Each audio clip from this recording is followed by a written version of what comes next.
Um, Hi, my name is Stephen J. Abramson.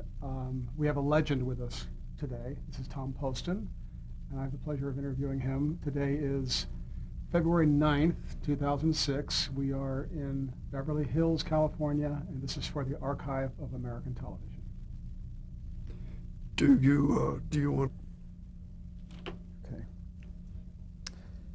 Let's start with just some background information, okay, since this is fairly chronological. What was your name at birth? I beg your pardon? What was your name at birth? Well, I didn't have a name yet at birth. Some people name their kids before they're born, but I think my dad was lazy. And what was the name they decided on? Thomas Gordon Poston. That was the name they decided on. Stinky for a few years, but I got over that. Did you have any nicknames when you were young? Sleepy. When were you born and where? Born in Columbus, Ohio on the 17th of October in 1921. And Makes me 63. so we're 19, where are we? And where did you grow up? Ohio, until we moved to Washington, D.C., where my mother got a job in the Veterans Administration and saved our lives. Then here and there, and finally I killed Hitler. And then I lived in New York City, and then I moved to California. What was your father's name and what did he do? George Allen Poston, and he was a chemist during Prohibition. And So we moved quite a lot. Every time a local administration changed hands, we had to get out of town. how about your mother? What was her name? Margaret Cartwright Poston, and she was mother of 3 children, but also a school teacher, and also worked at the Veterans Administration in Washington, D.C. She probably ran it. How about siblings? How many and what were the names? My older brother is no longer alive. His name was Richard Dale Poston. My sister is alive and thriving. Her name is Rosalie. I think it's Rosalie Allen Poston. It's funny, that's my dad's middle name. And I had a half-sister who's no longer alive. And I can't think of her name. Did you have hobbies as a kid? I was interested in sports, of almost any kind of sports. I lived in Ohio at a time when Ohio was absolutely sports crazy. It was like Texas became with the schools and things, the rivalries and so forth. It was just sports crazy. And that was fun for a kid, you know. How about school? Were you a good student? I was okay. I was okay as long as there wasn't much homework involved. I hated homework. So I listened carefully when I was in class and then answered the questions and so forth. But then when I got to college, it was all homework, and I was dead lost. I didn't know who I was or what I was. Where did you go to high school? Several places. Lehman Junior High School in Ohio, then Central High School in Washington, D.C., and another high school in Washington, D.C., and then I graduated from high school in Greenbelt, Maryland, Greenbelt High School. And where did you go to college? Different places, but I spent a couple of years at Bethany College, and then I enrolled in I went into this service. And when I got out, I went to the American Academy of Dramatic Arts, and at the end of the 2 years, you get a certificate from NYU. You attended something. When you were growing up, did you know what you wanted to do or what you wanted to be? Anything to do with sports. But one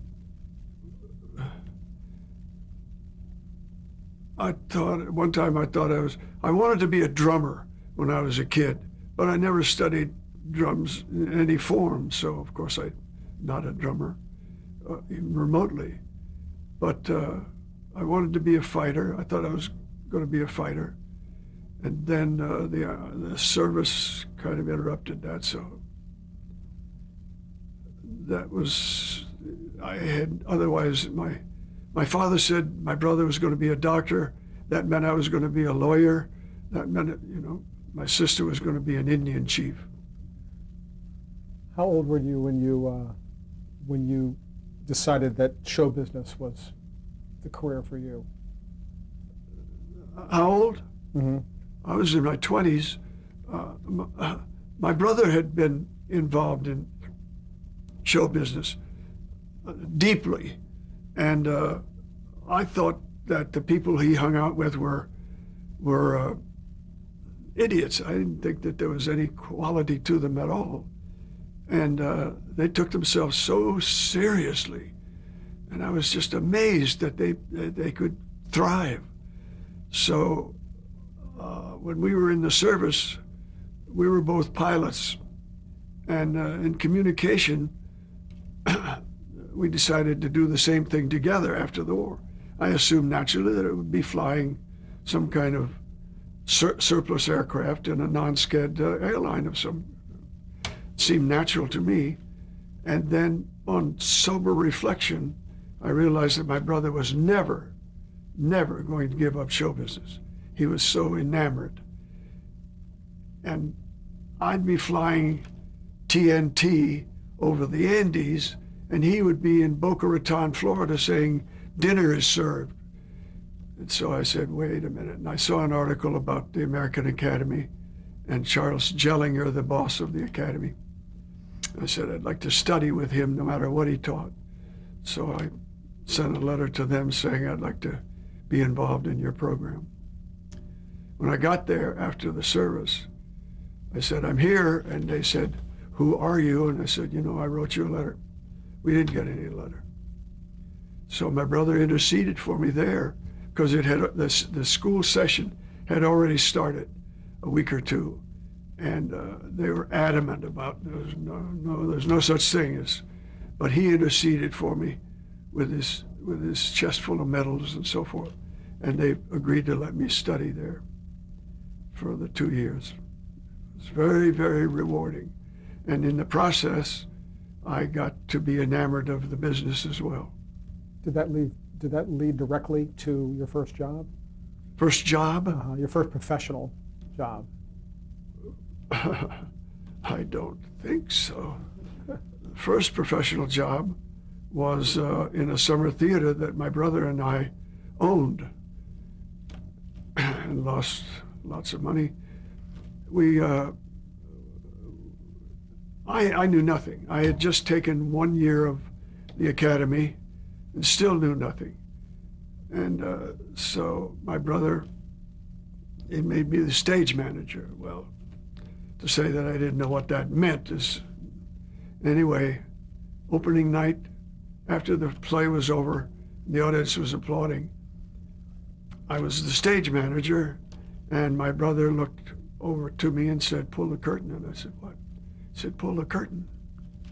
He came off stage, pulled the curtain, and then pulled it back on again. So that's what I knew, nothing. But then we had a season of summer stock, and I was in all of the plays except the first one. So I got my feet wet, and enjoyed it.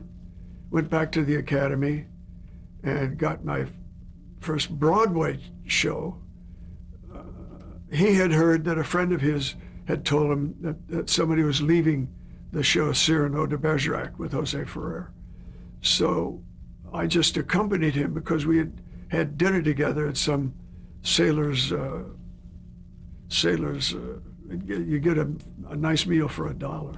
So we had gone down there to get fed, came back up to Broadway in time to audition for this part but I wasn't going to audition. He was going to audition. So when somebody told him, they said, it's for more than one part. Hey, I'll audition too. Maybe we'll both get in the show. What he meant was the same actor did more than one part. But we didn't know that. We thought it was more than one opening. Well, it turned out that the guy was an acrobat and had to tumble. And my brother was not a tumbler. It just happened that I was. And I couldn't read for the part because it didn't have the script wasn't right. The script would have somebody say a line, and when the line stopped here, down here, the next person's speech started there. Went over here, and if it stopped there, the next person's speech started here. It wasn't like the plays that I had been in. So I couldn't make head or tails out of the script, I was trying to read. Anyway, I didn't get it. They gave the part to, not to my brother. He couldn't do anything in the way of tumbling. So they gave it to some tap dancer's nephew or something. He couldn't do anything. He literally couldn't do anything. So he didn't last the 5 days that you have to. So then the guy playing Christian asked Joe Ferrer if his brother could do it, So Joe said, well, yeah, Ernie, sure, whatever you want. And he put his brother was a lanky, very lanky. So when he put on the costumes, he looked like a scarecrow with all his hands and arms sticking out and his legs sticking out of the costumes. And he couldn't tumble at all. So they finally called me and had me do it. And that was just before the end of the second year at the academy. And I was very lucky because you weren't allowed to have a job and go to the academy at the same time. But I got the job and thought that was the end of my striving because I had been on Broadway. I had my equity card. And I would go about other jobs. And they'd say, are you equity? 4 out of 5 would say no and have to leave. And I would say, yes, I'm equity. Yeah. Why? What else have you done?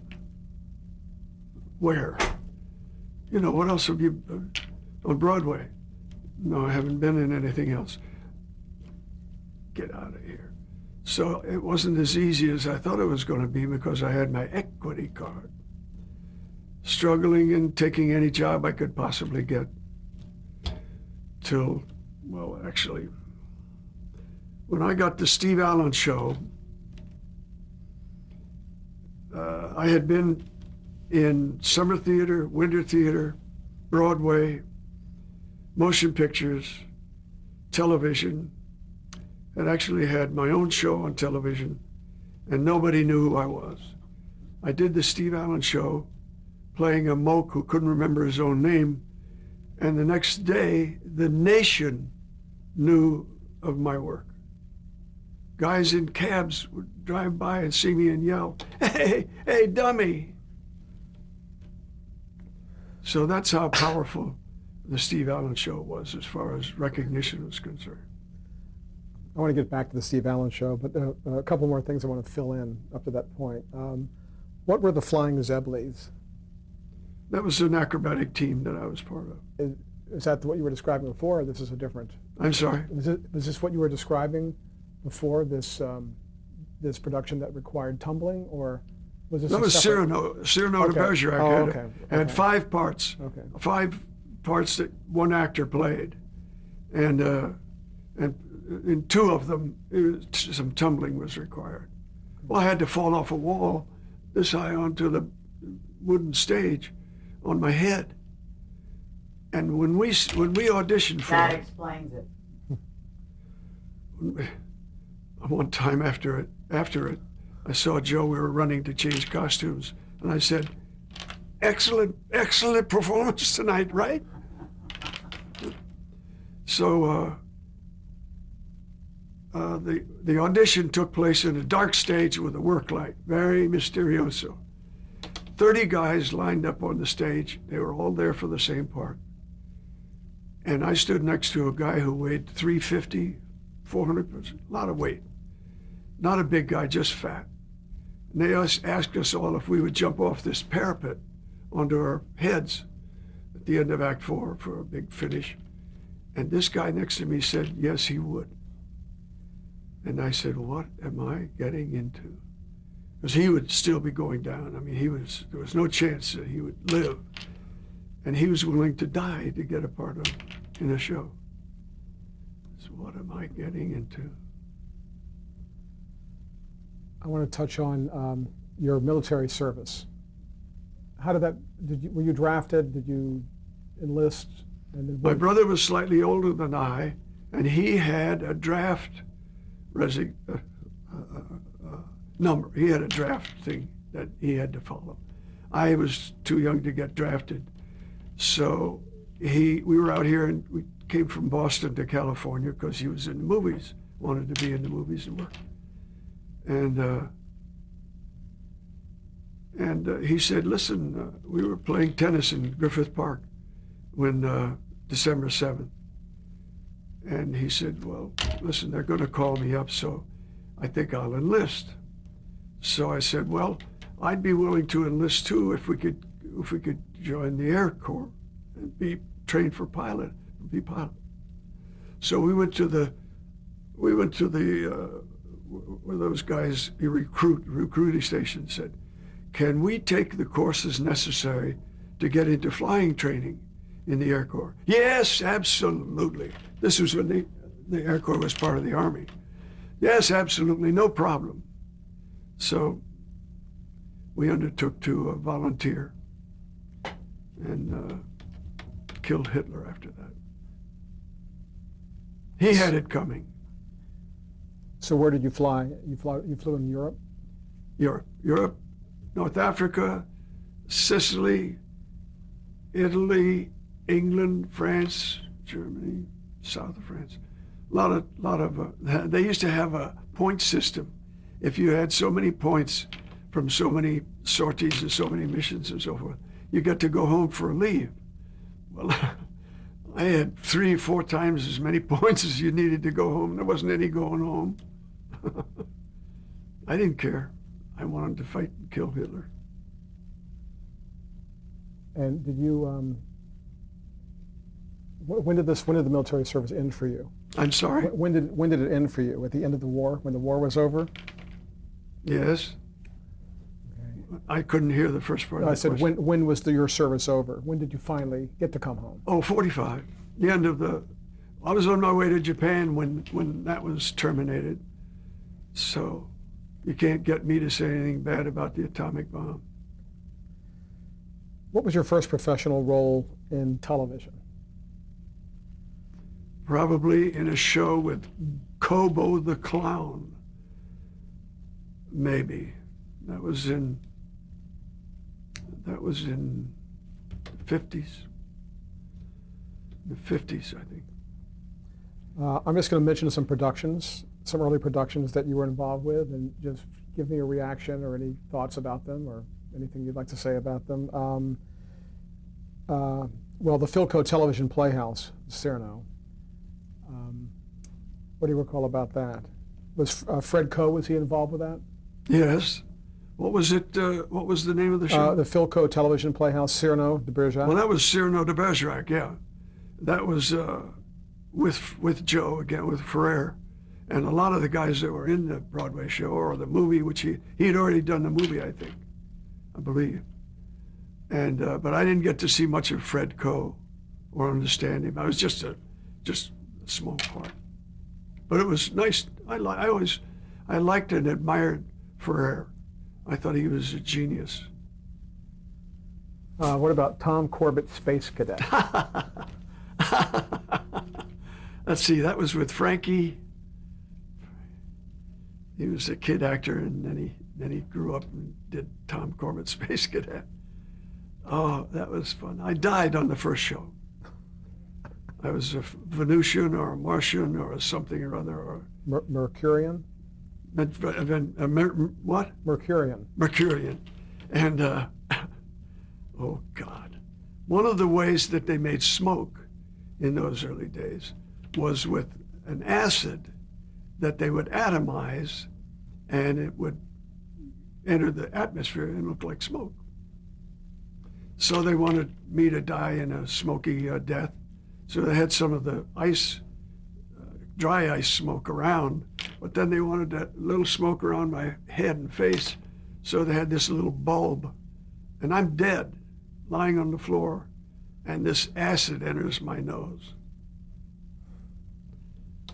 Not fun. I remember that distinctly. I didn't turn away, but boy, did I want to.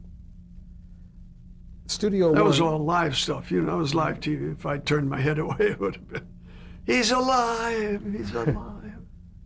I think that Frankie was Frankie Thomas. Frankie Thomas, what a nice man. Studio One, there were a couple of productions, No Tears for Hilda and Coriolanus, I think it is. Coriolanus? Right, Coriolanus. Coriolanus, yeah, that was a big part. That was Ophidius, I think, or something like that, in Coriolanus. You worked with a Richard producer Green. named Worthington Minor. I'm sorry? Worthington Minor, was that a producer that you worked with?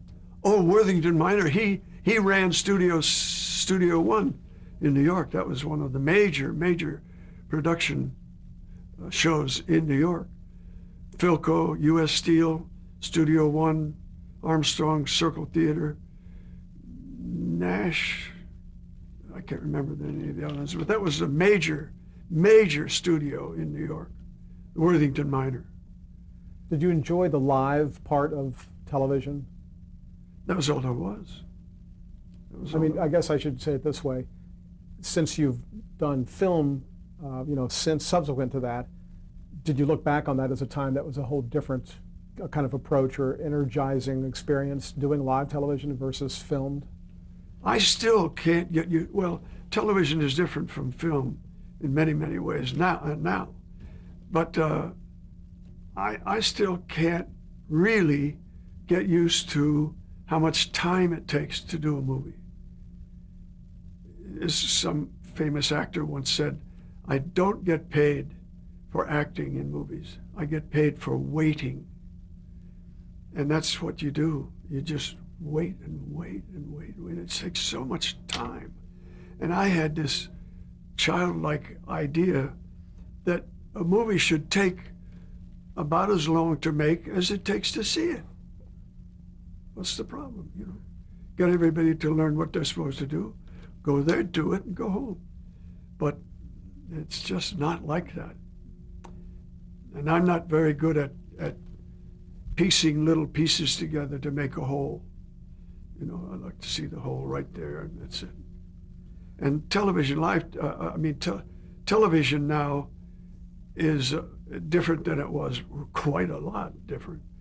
I did a show once, I think with my beloved wife Suzanne, and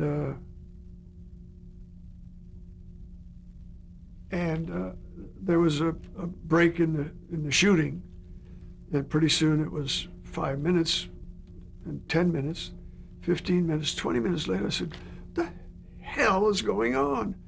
Well, they have to change their clothes and do their hair and makeup. I said, for Christ's sake, we used to do that live. There was no 20-minute wait between shots.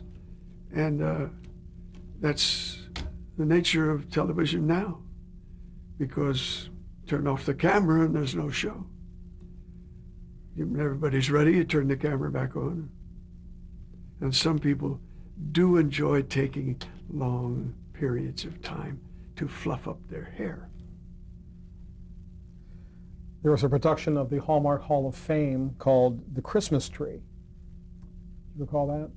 Directed by Kirk Browning. I remember Hallmark Hall of Fame, The Tempest, Shakespeare's The Tempest, but I don't remember The Christmas Tree. The Phil Silvers Show. Oh, fabulous show. unreal. It was written by one guy, Nat Hiken. Hiken. He wrote those shows. It's impossible, but he did it. And it was a great, great show, wonderful show. Not necessarily to be in, you were just there doing stuff, but to watch was a fabulous show to watch. Did you feel that when you were on the show, what did you feel the ensemble nature of it? I mean, was that I knew some of the young fellows that were in his troupe, and I said, boy, this is, because I'd only seen the show, and I said, you guys are so lucky. Boy, you get to do jokes and things, and that must be really fun. And the fellow that I was talking to said, we don't really have much input. So it wasn't as rollicking a show of guys getting together and putting on a good show as I thought, because it looked like that when the show was done. And I could assume that they had participated and helped the comedy. No, they just said what they were supposed to. In 1953, there was an NBC show called Hawkins Falls, population 6,200. Hawkins Falls was done in Chicago. That was a soap opera. You could call it that, but it was really the best written of any of the soap operas. It had true merit, as opposed to whatever you think might be true about a soap opera these days. It was a very well written, and the actress and actor who were the stars of it were very, very good, really good, and obviously hardworking. They had lines to learn every night. It was live. You played a character named Toby Winfield. Toby Winfield. How often did the show air? 5 days a week. Okay. And how long was it? I'm sorry? How long was the broadcast? Half hour, I think. Okay. Isn't that what they are? Half hour? Something like that. Okay. And how long were you on that show? At least a year, if not 2. May have been 2. They had a hiatus in those days. So we had 13 weeks off, and I did summer theater in the time off in Chicago. You were performing at the time of the Blacklist in the 50s, and McCarthyism was going like wildfire. Did that affect you personally, or did that affect any people, any friends that you knew? The Blacklist. It was very, very sad. If you had a friend who was ruined by it, it was very, very sad. My anger at the behavior of those people who were persecuting other Americans is still great. I enjoyed Good Night and Good Luck twice as much as other people might, because I do remember it. I hated it. I thought it was disgusting and violently un-American, which was their motto. They were terrible people. Okay, we'll change tape.